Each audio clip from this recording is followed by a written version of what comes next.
The mountain man's weathered hands trembled as he cradled the broken woman against his chest, her blood seeping through his flannel shirt like crimson tears. Patricia King's face bore the purple shadows of brutality, her lips split and swollen, one eye sealed shut by the violence that had marked her journey to this remote Colorado wilderness. Edward Gomez had expected many things when he'd answered the mail-order bride advertisement, but not this.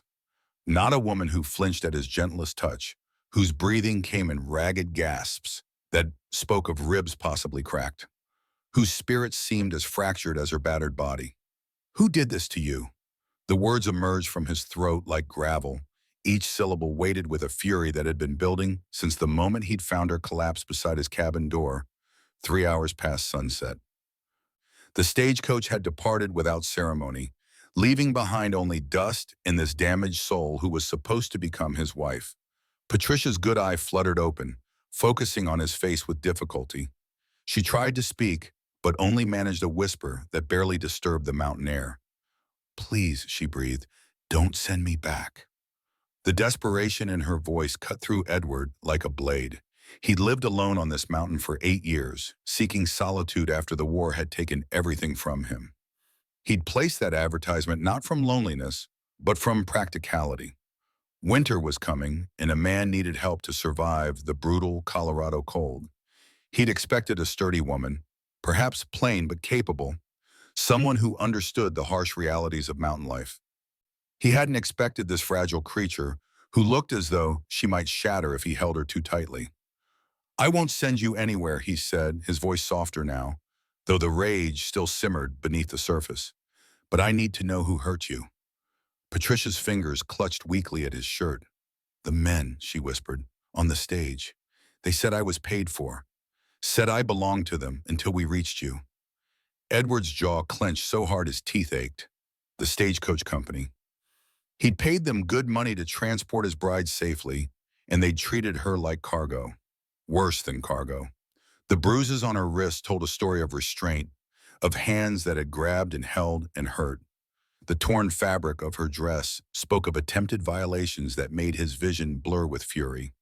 "Before we see how this ends, tell us where you're watching from and hype this video in the comments." But rage wouldn't heal her wounds or ease her terror. Edward forced himself to breathe deeply, to think clearly. The woman in his arms needed care, not vengeance, at least not yet. He lifted her gently, surprised by how little she weighed, and carried her into his cabin. The single room was sparse but clean, warmed by a fire he'd built in anticipation of her arrival. He settled her on his bed and lit the oil lamp. In the golden glow, the extent of her injuries became clear. Her face was a canvas of purple and black, her lip not just split, but deeply cut. Her dress was torn at the shoulder, revealing bruises that extended down her arm. When she tried to sit up, she gasped and pressed a hand to her ribs. "Let me look," Edward said gently. "I've tended wounds before." Patricia's eye widened with fear. "No, please, I can't, I won't."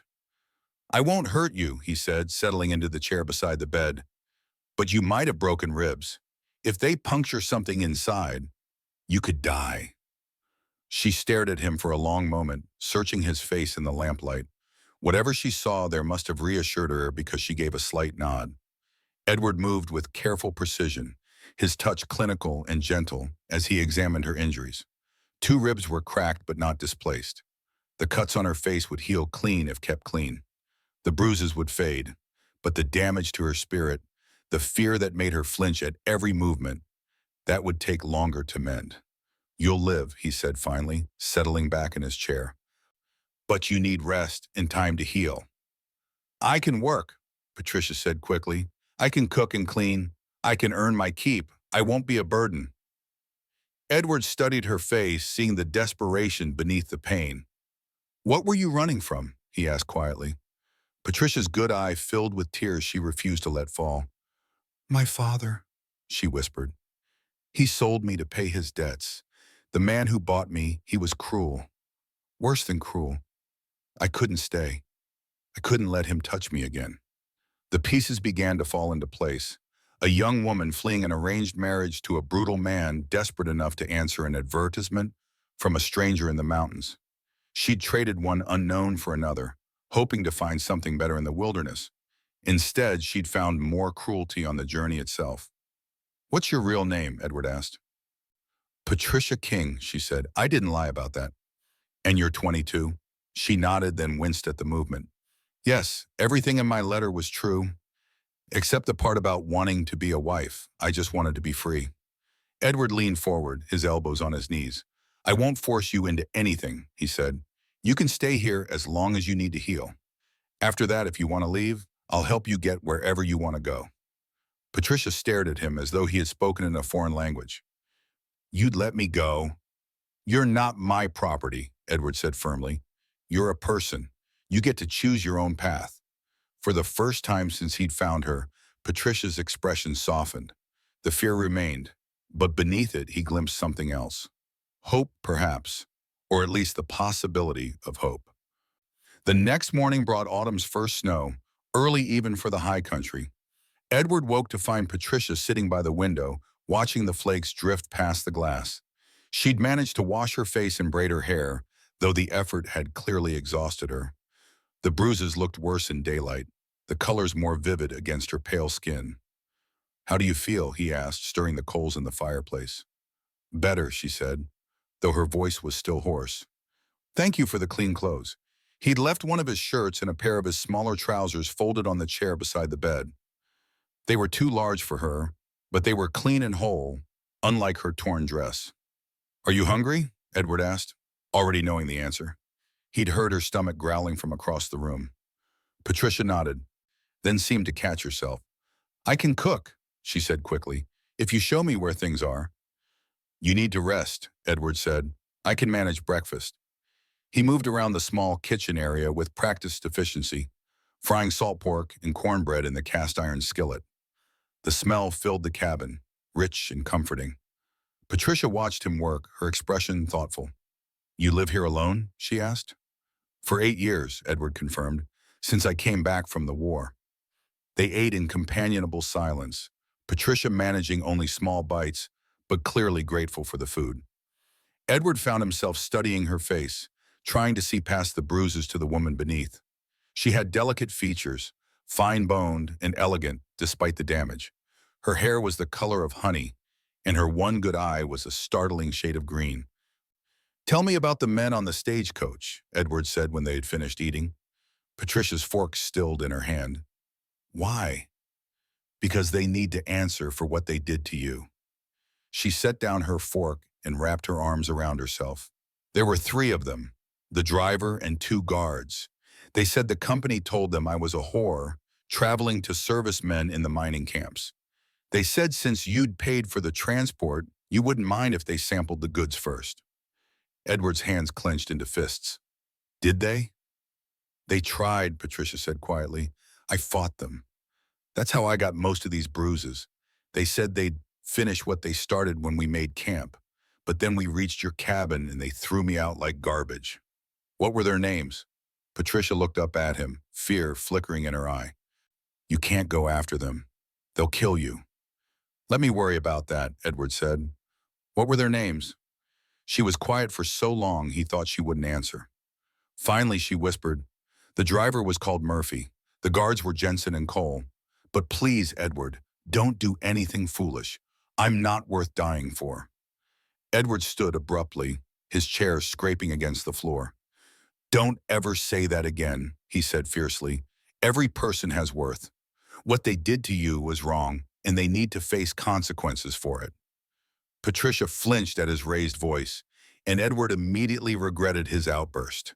He knelt beside her chair, careful not to touch her, but close enough that she could see the sincerity in his eyes. "I'm sorry," he said gently.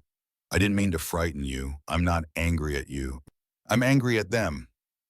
Patricia studied his face for a long moment. "You really mean that, don't you? About people having worth?" "I do.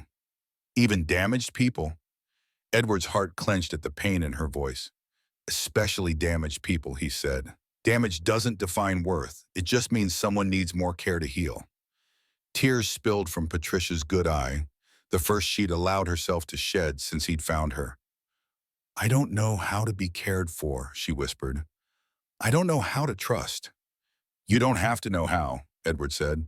You just have to let me try my... The snow continued to fall throughout the day, blanketing the mountain in pristine white. Edward spent the morning chopping wood and checking his traps, giving Patricia space to rest and think.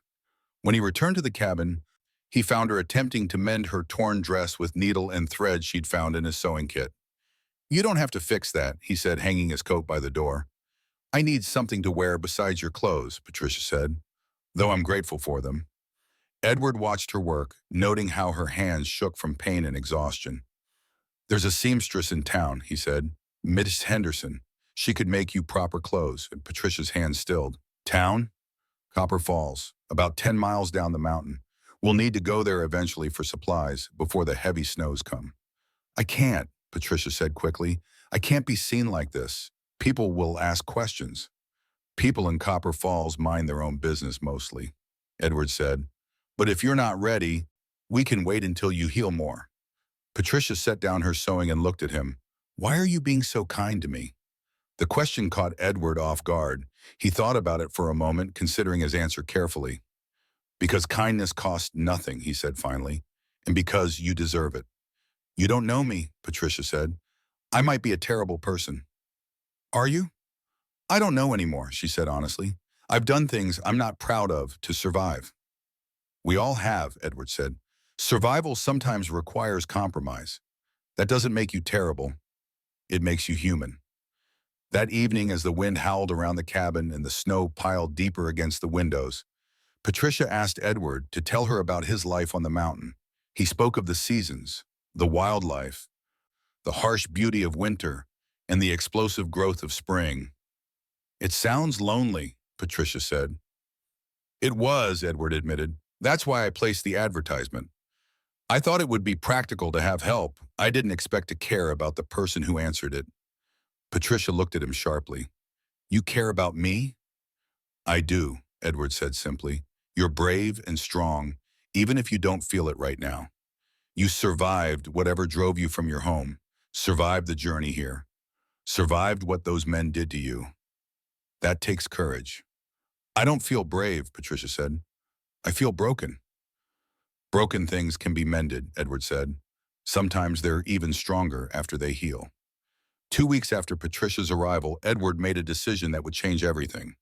He saddled his horse before dawn, leaving a note for Patricia explaining that he had business in town and would return by evening. What he didn't tell her was that he intended to find the men who had hurt her. The ride to Copper Falls took him through terrain he knew like his own heartbeat.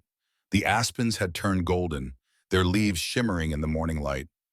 Under different circumstances, he might have enjoyed the beauty of the ride. Today, his mind was focused on justice. He found Murphy at the stage line office, a grizzled man with tobacco-stained teeth and cruel eyes. Edward introduced himself as the man who had paid for Patricia's transport, and Murphy's expression shifted from boredom to wariness. That little wildcat cause you trouble? Murphy asked with a laugh that made Edward's skin crawl. Should have let us break her in proper for you, would have saved you the effort. Edward's fist connected with Murphy's jaw before the man could react. Murphy went down hard, blood streaming from his nose. Edward hauled him to his feet and slammed him against the wall. You're going to listen very carefully, Edward said, his voice deadly quiet. That woman was under my protection from the moment you picked her up. What you did to her was assault, and if I ever see you again, I'll finish what I started here. Murphy tried to bluster, to threaten, but something in Edward's eyes stopped him. This was a man who had killed before, who would kill again if necessary. Murphy nodded quickly, fear replacing his earlier bravado. Edward found Jensen and Cole at the saloon, already drunk despite the early hour. The confrontation was brief and brutal. Both men ended up on the floor, nursing broken noses and promises of worse if they ever came near Patricia again. But as Edward rode back up the mountain, he realized that protecting Patricia from past threats was only part of the battle. The real challenge lay in helping her learn to trust again, to believe that not all men were monsters. He found her waiting on the porch, her face pale with worry. You went after them, she said. It wasn't a question. Yes. Are they dead? No, but they won't bother you again. Patricia was quiet for a long moment. You could have been killed. But I wasn't. Why? She asked, her voice breaking. Why would you risk your life for me? Edward dismounted and walked to the porch steps, looking up at her. Because you matter, he said simply. Because what happened to you was wrong, and someone needed to make it right. Patricia began to cry then, not the quiet tears she'd shed before, but deep, wrenching sobs that seemed to come from the very core of her being. Edward climbed the steps and gathered her into his arms, holding her while she wept for all the cruelty she'd endured, all the kindness she'd been denied, all the fear she'd carried for so long. When the tears finally subsided, Patricia pulled back to look at his face. I think I'm falling in love with you, she whispered. Edward's heart clenched. You don't have to love me, he said gently. Gratitude isn't love. It's not gratitude, Patricia said firmly. It's the way you make me feel safe, the way you see me as a person instead of an object. Edward cupped her face gently, careful of the fading bruises. You are precious, he said. But you're also still healing. Don't make any decisions about love until you're whole again. What if I'm never whole? Patricia asked. Then we'll love the broken pieces too, Edward said, and kissed her forehead with infinite tenderness. The first heavy snow came early that year, trapping them in the cabin for 3 days. Patricia had grown stronger, helping with the cooking and mending, reading aloud from Edward's small collection of books in the evenings. The enforced intimacy of the storm brought them closer, conversations flowing more easily. On the third night, as the wind rattled the windows and the fire crackled in the hearth, Patricia asked Edward about his life before the mountain. I had a farm, he said, staring into the flames, a wife, a son. Patricia's breath caught. What happened to them? Cholera, Edward said simply. While I was away fighting, I came home to graves and an empty house. Couldn't bear to stay there with all the memories, so I sold everything and came here. I'm sorry, Patricia said softly. It was a long time ago, Edward said. But it's why I don't understand about being broken, about needing to heal. Patricia moved closer to him on the small sofa. Do you still miss them? Every day, Edward said honestly. But the pain isn't as sharp now. Time doesn't heal everything, but it makes the burden easier to carry. Will you tell me about them? Edward talked late into the night about Mary, his wife, who had laughed like music and could grow anything in the garden. About little Thomas, who had been fascinated by insects and collected beetles in mason jars. They would have liked you, he said finally. How can you know that?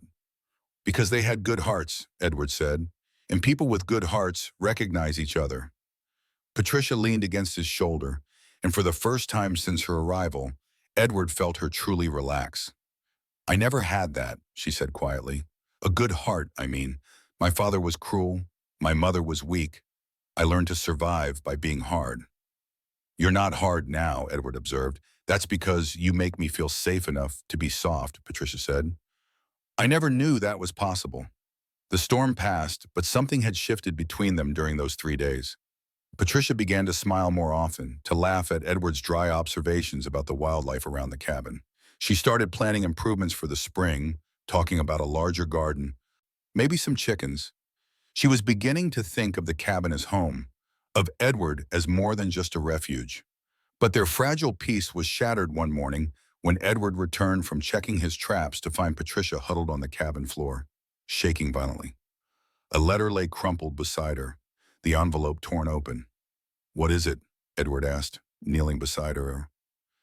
He found me, Patricia whispered. My father. He knows where I am. Edward picked up the letter, his jaw clenching as he read the harsh words. Patricia's father demanded her return, threatened legal action, claimed ownership of her as though she were livestock. He can't make you go back, Edward said firmly. You don't understand, Patricia said, her voice hollow. He has legal documents, a marriage contract signed when I was 16.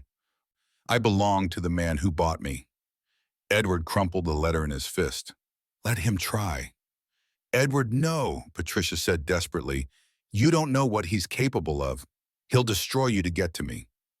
Then we'll leave, Edward said. Go somewhere he can't find us. Where? Patricia asked. He has money, connections. He'll never stop looking. Edward pulled her to her feet, his hands gentle but firm on her shoulders. Look at me, he said. Do you trust me? Patricia searched his face, seeing the determination there. the quiet strength that had drawn her to her from the beginning. "Yes," she whispered. "Then trust me to find a way," Edward said. "I won't let him take you." The solution came from an unexpected source. 3 days after the letter arrived, a rider approached the cabin. Edward stepped onto the porch with his rifle, but relaxed when he recognized the visitor. Judge William Harrison had served with Edward during the war and now presided over the territorial court in Denver. "Edward," the judge said, dismounting from his horse, "I hear you've got yourself some trouble." "News travels fast," Edward said, clasping his old friend's hand. "Fast enough," Harrison replied. "Mind if we talk inside?" Patricia retreated to the far corner of the cabin as the two men entered, her body language screaming wariness, despite Edward's obvious comfort with their visitor. Harrison noticed her tension and kept his distance. "Miss King," Harrison said gently, "I'm Judge Harrison. Edward and I served together in the war. I'm here to help if I can." "You know who I am?" Patricia asked, surprised. "I know your father has been making inquiries about a runaway daughter," Harrison said. "I also know he's been spreading lies about your character to justify dragging you back to an unwanted marriage." Patricia's face flushed with shame. "The lies might not be lies," she said quietly. "I did things to survive." Harrison leaned forward, his expression kind but serious. "Miss King, I've been a judge for 15 years. I've seen every kind of human behavior, good and bad. What I've learned is that survival sometimes requires choices we're not proud of. That doesn't make you a bad person." "My father has legal documents," Patricia said. "A marriage contract." "Signed when you were 16 and without legal representation," Harrison replied. "Contracts signed by minors under duress are not enforceable in territorial court, especially when the marriage in question involves documented abuse." Patricia's head snapped up. "Documented abuse?" Harrison pulled a folder from his saddlebag. "Your father's intended son-in-law has a reputation. 3 previous wives, all of whom died under suspicious circumstances. The territorial marshal has been building a case against him for months. Your testimony could be the key to putting him away permanently." Edward saw hope flicker in Patricia's eyes. "What would I have to do?" "Testify in court," Harrison said. "Tell the truth about what happened to you, why you ran. It won't be easy, but it could save other women from the same fate." Patricia was quiet for a long moment. "If I testify, will I be free? Legally free?" "If the marriage contract is invalidated and your father's intended son-in-law is convicted," "Yes," Harrison said. "You'll be free to make your own choices about your life." Patricia looked at Edward, seeking reassurance. He nodded encouragingly. "It's your decision," he said, "but I'll stand by you whatever you choose." "I'll do it," Patricia said, her voice growing stronger. "I'll testify." The journey to Denver took 2 days. Patricia had never seen a city before, and despite her nervousness about the upcoming trial, she was fascinated by the bustling streets, the tall buildings, the sheer number of people. Edward had arranged for them to stay at a respectable boarding house run by a widow named Mrs. Fletcher, who took one look at Patricia's still-fading bruises and appointed herself the young woman's protector. The trial lasted 3 days. Patricia's testimony was devastating in its quiet power. She spoke of her father's cruelty, the forced engagement to a man who had terrified her with his casual violence, her desperate flight to what she hoped would be safety. The defense attorney tried to discredit her, to paint her as a wayward daughter who had chosen a life of sin over duty. But Patricia had found her strength during those weeks with Edward, and she faced down every accusation with quiet dignity.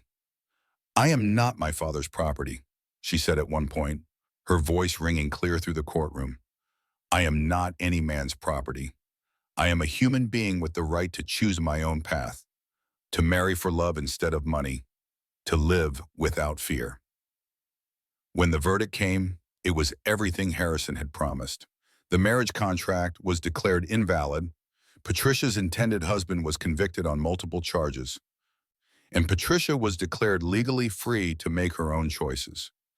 Edward was waiting for her on the courthouse steps, his face glowing with pride. "How do you feel?" he asked.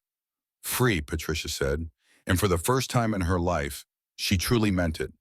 They were married 2 weeks later in a small ceremony in Copper Falls, with Judge Harrison officiating and half the town in attendance. Patricia wore a simple blue dress that Mrs. Henderson had made specially for the occasion.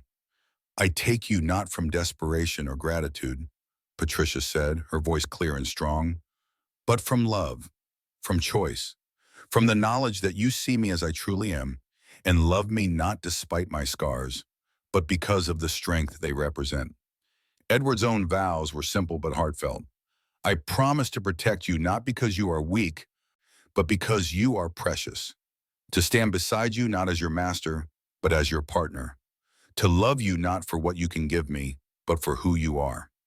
The first year of their marriage brought challenges. Patricia still woke sometimes from nightmares, still flinched at unexpected noises. But with each passing season, she grew stronger, more confident. She proved to have a gift for growing things, expanding Edward's small garden into a thriving operation. She also revealed an unexpected talent for healing. When old Mrs. Carmichael broke her leg in a fall, Patricia spent weeks nursing her back to health. Word spread, and soon Patricia found herself serving as the unofficial doctor for the scattered mountain community.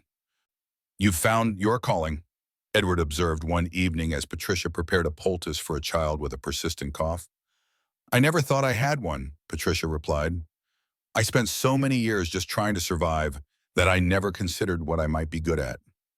The second year brought its own trials when Patricia's father appeared in Copper Falls, demanding to see his daughter. Edward met him at the edge of town, making it clear that Patricia wanted no contact with him. The confrontation was brief but intense, ending with the older man's grudging acceptance that his daughter was beyond his reach. Patricia never saw her father during his visit, but she knew he had come.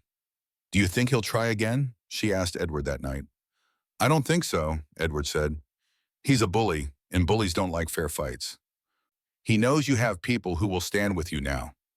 The third year brought the greatest joy when Patricia discovered she was pregnant. The news filled her with excitement and terror. She had never known a good mother, had no model for the kind of parent she wanted to be. "What if I'm like her?" she asked Edward one night, her hand resting on her still flat belly. "What if I don't know how to love a child properly?" "You'll know," Edward said with quiet confidence. "You have the biggest heart of anyone I've ever met. Our child will be lucky to have you as a mother." Edward took her hand, intertwining their fingers. "Because I've watched you heal injured animals, nurse sick neighbors, comfort frightened children. Because I've seen how you love, Patricia. It's fierce and protective and generous. Our baby will never doubt that they are wanted and cherished." Patricia gave birth to their daughter on a snowy December morning, with Mrs. Henderson serving as midwife and Edward pacing the cabin floor. When he finally held his daughter for the first time, tears streamed down his weathered cheeks. "She's perfect," he whispered. "She's ours," Patricia said, exhausted but radiant. "She's free." They named her Hope, for the gift she represented and the future she promised. As Patricia held her daughter for the first time, she marveled at the tiny perfect fingers, the rosebud mouth, the way Hope seemed to look directly into her mother's eyes. "I will never let anyone hurt you," Patricia whispered to her daughter. "I will teach you to be strong, to stand up for yourself, to choose your own path. You will never be anyone's property but your own." Edward leaned over them both, his family complete at last. "She'll have the best of both of us," he said. "Your strength and my stubbornness. Your kindness and my determination," Patricia added. "Our love," Edward said simply. As Hope grew from infant to toddler, Patricia discovered that motherhood came naturally to her despite her fears. She was patient but firm, gentle but strong, giving Hope the security and unconditional love that Patricia herself had never known. The little family thrived in their mountain sanctuary. Patricia's healing practice grew, bringing people from as far as Denver to seek her help. Edward's hunting and trapping provided steady income, supplemented by Patricia's garden and her growing reputation as a healer. 5 years after Hope's birth, Patricia received another letter that would test everything they had built. This one came from her younger sister Angela, whom Patricia had not seen since fleeing home 8 years earlier. "She's in trouble," Patricia said after reading the letter twice. "Angela, she's married to a man who beats her, and she has 2 small children. She wants to know if she can come here." Edward looked up from the harness he was mending. "What do you want to do?" I want to help her, Patricia said without hesitation, but I'm afraid. Of what? Patricia set the letter on the table and began pacing. What if she brings trouble with her? What if her husband comes looking for her? What if she puts hope in danger? Edward caught Patricia's hands, stilling her movement. What if she dies if we don't help her? The question cut straight to Patricia's heart. She knew what it was like to be trapped, to see no way out, to face violence with nowhere to turn. How could she deny her sister the same chance for freedom that Edward had given her? She can come, Patricia said firmly. We'll make room. Angela arrived 3 weeks later with her 2 children, 5-year-old Mark and 3-year-old Linda. She looked like a ghost of the sister Patricia remembered, thin and hollow-eyed, with the telltale marks of abuse that Patricia recognized all too well. The children were quiet and watchful, clinging to their mother. Thank you, Angela whispered when Patricia embraced her. I didn't know where else to go. You're safe now, Patricia said, the words carrying the weight of absolute promise. All of you. The next few months were challenging as the small cabin stretched to accommodate 5 adults and 3 children. Edward built an addition with help from neighbors, creating separate sleeping quarters and more living space. Patricia worked tirelessly to help Angela heal, both physically and emotionally. Angela's recovery was slower than Patricia's had been. Years of systematic abuse had left her more broken, more fearful, less able to believe in the possibility of safety. I don't know how to be normal, Angela confessed one evening as they sat by the fire after the children were asleep. Neither did I, Patricia replied. Normal isn't something you know. It's something you learn day by day, choice by choice. How did you do it? How did you learn to trust Edward? Patricia considered the question carefully.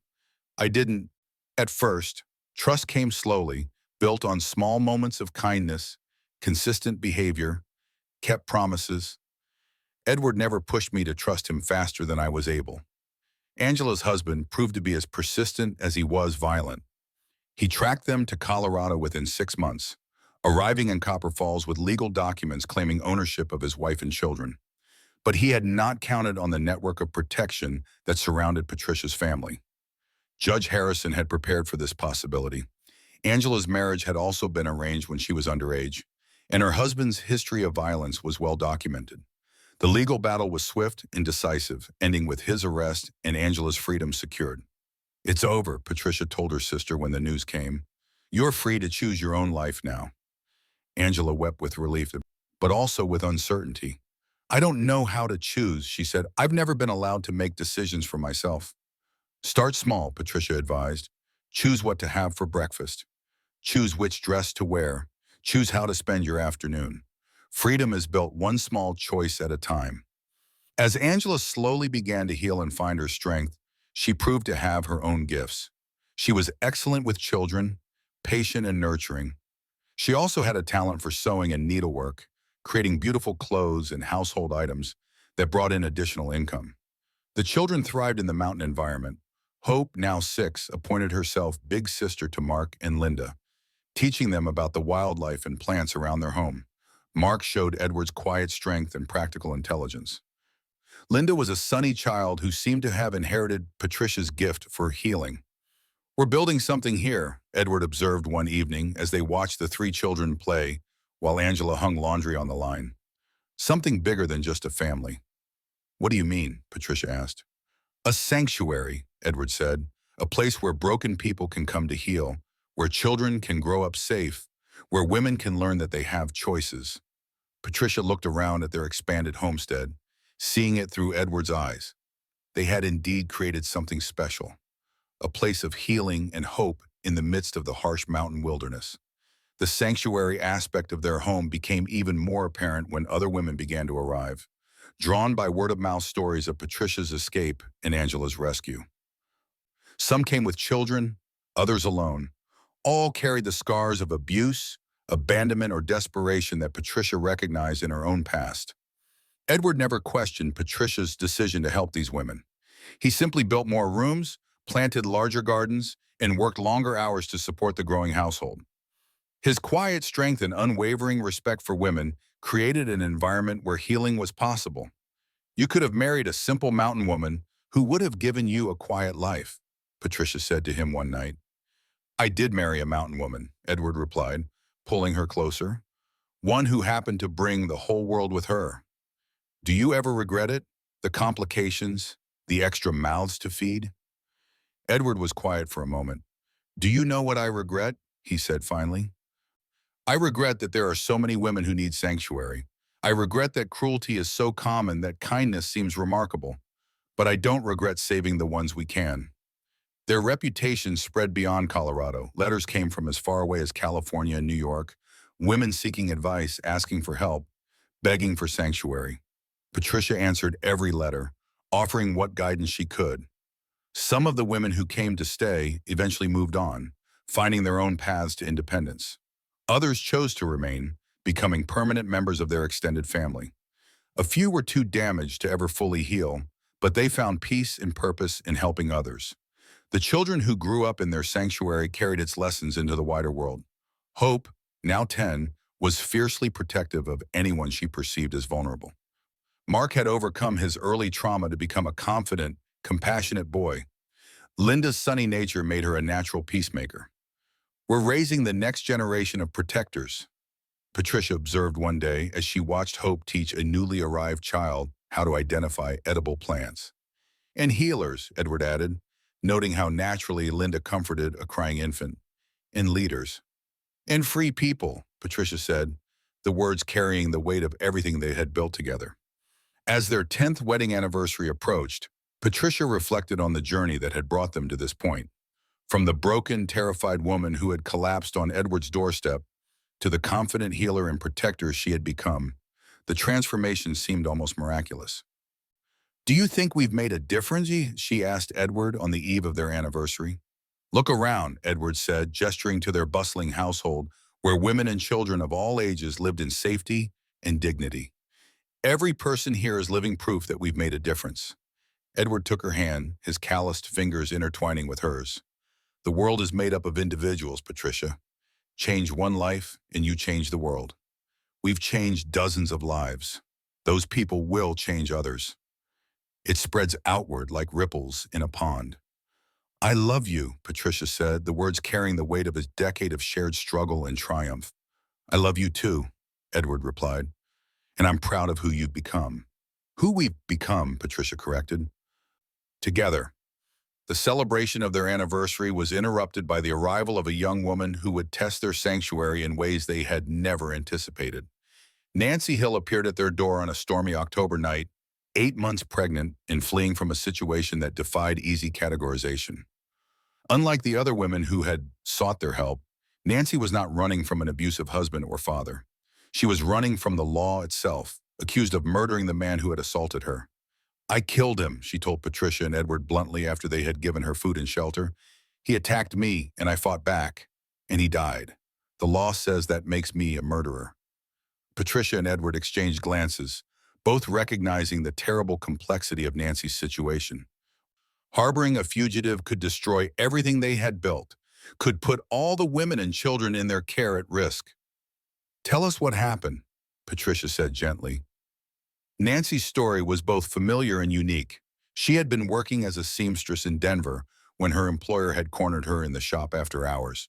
When she refused his advances, he had become violent. I had scissors in my hand, Nancy said. He lunged at me, and I defended myself. The scissors went into his chest. He died almost instantly. That sounds like self-defense, Edward observed. That's what I thought, Nancy said bitterly. But Tyler Foster was a pillar of the community. I was just a seamstress with no family, no connections. When the marshal arrived, Foster's friends had already told their version of the story. They said I had seduced him, that I killed him when he refused to leave his wife for me. Patricia felt sick hearing the familiar pattern of victim blaming. So you ran. I ran, Nancy confirmed. What choice did I have? They would have hanged me for defending myself. The decision to help Nancy was not made lightly. Patricia and Edward spent long hours discussing the risks, the potential consequences. In the end, it came down to a simple question. What was the right thing to do? We help her, Patricia said finally. We help her have her baby safely, and then we help her find a way to clear her name. Judge Harrison was initially reluctant to get involved in Nancy's case, but when Patricia presented him with evidence they had gathered, witness statements from other women who had been assaulted by Tyler Foster, his attitude changed. Foster was a predator, Harrison said after reviewing the materials. These other women were too afraid to come forward before, but their testimonies establish a pattern of behavior that supports Nancy's version of events. Nancy gave birth to her daughter in the safety of Patricia's sanctuary, surrounded by women who understood her situation. The baby, whom she named Faith, became a symbol of hope for all the residents. The trial was a sensation. Patricia testified about Nancy's condition when she arrived at the sanctuary. Other women came forward to tell their own stories of Tyler Foster's predatory behavior. Edward spoke to Nancy's character. The verdict was not guilty by reason of self-defense. Nancy wept with relief as the judge declared her a free woman. "You saved my life," Nancy told Patricia after the trial. "You saved yourself," Patricia replied. "We just gave you a safe place to do it." Nancy chose to remain at the sanctuary, using her skills as a seamstress to contribute while raising her daughter alongside the other children. Her presence added another layer to the community's reputation as a place where justice could be found when the official system failed. As their second decade together began, Patricia and Edward faced new challenges that tested their commitment to their mission. The sanctuary's reputation had attracted the attention of powerful men who saw their work as a threat to the established order. "They want us to stop," Patricia said after receiving another threatening letter. "They want us to turn away the women who come here seeking help." "Will we?" Edward asked, though he already knew the answer. "Never," Patricia said firmly. "Every woman who finds safety here proves that change is possible."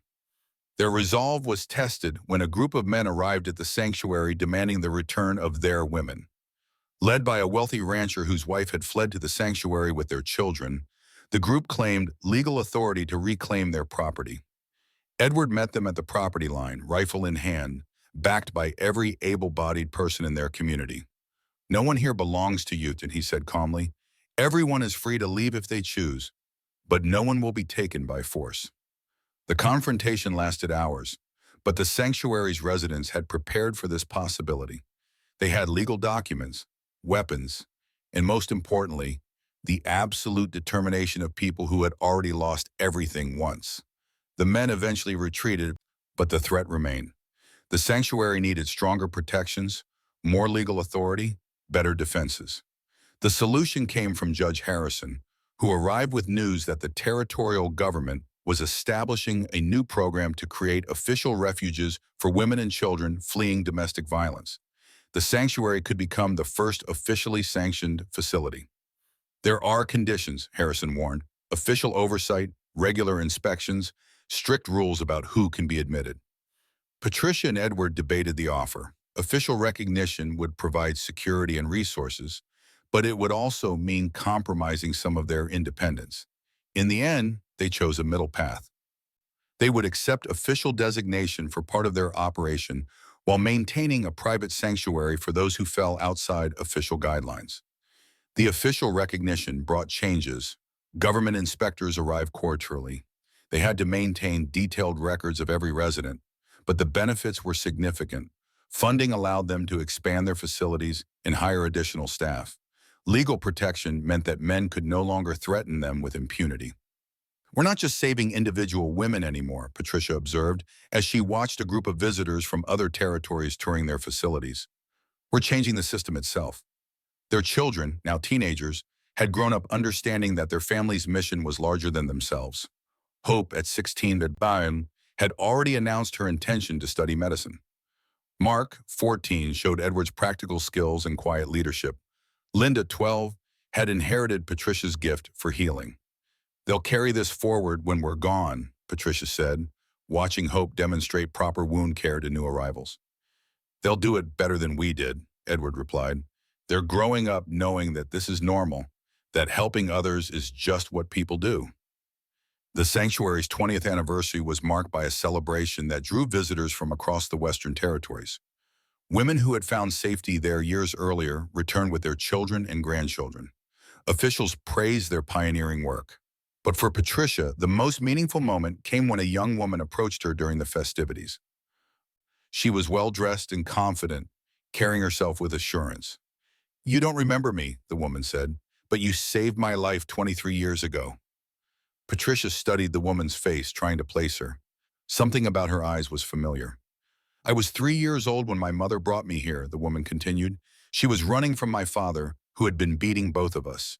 You took us in, helped my mother heal, gave us a safe place to grow up." Recognition dawned on Patricia's face. Linda. "Linda Morrison now," the woman said with a smile. "I'm a doctor. I run a clinic in San Francisco that provides free medical care to women and children. I learned about helping others by watching you." Patricia felt tears spring to her eyes. This confident, accomplished woman was the frightened 3-year-old who had clung to her mother's skirts all those years ago. "I have something for you," Linda continued, pulling an envelope from her purse. "It's from all of us, all the children who grew up here." The envelope contained dozens of letters from former residents, now adults with families and careers of their own. Each one told a story of success, of lives built on the foundation of safety and love they had found at the sanctuary. "We're not just survivors," one letter read. "We're thrivers. We're proof that healing is possible, that broken people can become whole, that love is stronger than fear."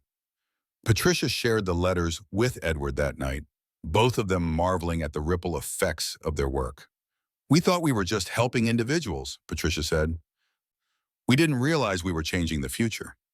As they entered their third decade together, Patricia and Edward began to think about legacy and succession. They were no longer young, and the physical demands of running the sanctuary were becoming more challenging. Hope had returned from medical school with plans to establish a clinic at the sanctuary. Mark had studied law and wanted to focus on legal advocacy for women's rights. Linda had developed innovative programs for helping children who had witnessed domestic violence. "It's time to step back," Patricia said one evening as they watched their children lead a community meeting. "They don't need us to run things anymore." "Are you ready for that?" Edward asked. Patricia considered the question carefully. For 25 years, the sanctuary had been her life's work, her purpose, her identity. "I'm ready to be a grandmother instead of a leader," she said finally. "I'm ready to tend my garden and read books and let someone else carry the weight of everyone's problems." The transition took 2 years to complete, with Patricia and Edward gradually transferring responsibilities to their children and other long-term residents. They remained on the property, living in a smaller cabin they built near the creek. It was strange at first, watching others make decisions they had made for decades. But it was also deeply satisfying to see how well their successors handled the challenges. "We did something right," Patricia observed as she watched Hope perform surgery in the new clinic, while Mark negotiated with territorial officials. "We did everything right," Edward corrected. "We loved each other. We helped others. We raised good children. We changed the world one person at a time." On their 30th anniversary, Patricia and Edward renewed their vows in a ceremony that brought together 3 generations of sanctuary residents and supporters. Hope officiated, now a respected doctor and community leader. Mark served as his father's best man, while Linda walked Patricia down the aisle. 30 years ago, Patricia said in her vows, "I promised to love you not from desperation or gratitude, but from choice." Today I renew that promise, adding to it the gratitude I feel for the life we've built together, the family we've created, the difference we've made in the world. Edward's vows were characteristically simple but profound. "You came to me broken and I thought I was healing you. But you were healing me too, teaching me that love multiplies when it's shared, that strength comes from lifting others up, that the best legacy we can leave is the people whose lives we've touched." As they exchanged rings again, surrounded by the community they had built and the family they had raised, Patricia felt a deep sense of completion. Not the ending of their story, but the fulfillment of its central purpose. They had taken their own pain and transformed it into healing for others. The celebration continued late into the night, with stories shared and memories honored. Former residents spoke about what the sanctuary had meant to them. Current residents talked about their plans for the future, and the next generation outlined their vision for expanding the work. What we've learned here, Hope said in her speech, is that healing is possible, that change is possible, that love is stronger than fear. We've learned that ordinary people can do extraordinary things when they commit themselves to something larger than their own needs. As the evening wound down and the last guest departed, Patricia and Edward sat together on their porch, watching the stars emerge in the clear mountain sky. The sounds of their community settling down for the night surrounded them, children being tucked into bed, women sharing quiet conversations, the gentle sounds of a place where people felt safe enough to rest. "Do you ever wonder what would have happened if I hadn't answered your advertisement?" Patricia asked. "Every day," Edward replied, "but not with regret. With gratitude for the path we chose instead. What do you think our legacy will be?" Edward gestured toward the lights scattered across their expanded property, each one representing a life touched by their work. "Not what we built," he said, "but who we helped become who they were meant to be." Patricia leaned against her husband's shoulder, feeling the solid warmth of him, the steady presence that had anchored her for 3 decades. "I love you," she said simply. "I love you too," Edward replied, "and I'm grateful every day that you chose to trust me with your broken heart." "It wasn't broken," Patricia said. "It was just waiting for the right person to help it heal." As they sat together in comfortable silence, Patricia thought about the young woman who had arrived at this cabin 30 years ago. Battered and terrified and convinced she had no value. That woman could never have imagined the life that lay ahead of her, the love she would find, the family she would build, the difference she would make in the world. The sanctuary would continue to grow and evolve, adapting to new challenges and serving new generations of women and children who needed safety and healing. The work would never be finished because there would always be people who needed help, always be systems that needed changing, always be hearts that needed healing. But that was not a burden. It was a gift. It was the opportunity to participate in the great work of making the world a little better, one person at a time, one choice at a time, one act of love at a time. As Patricia drifted off to sleep that night, held safe in Edward's arms as she had been for 30 years, she smiled at the thought of all the women who would find their way to the sanctuary in the years to come. They would arrive broken and afraid, just as she had, but they would find what she had found, that healing was possible, that love was real, that they had value and choices and the right to determine their own destiny. That was their legacy, not the buildings they had constructed or the programs they had established, but the hearts they had healed and the lives they had changed. It was a legacy that would live on long after they were gone, carried forward by all the people who had learned that broken things could be mended, that love could conquer fear, and that ordinary people could create extraordinary change.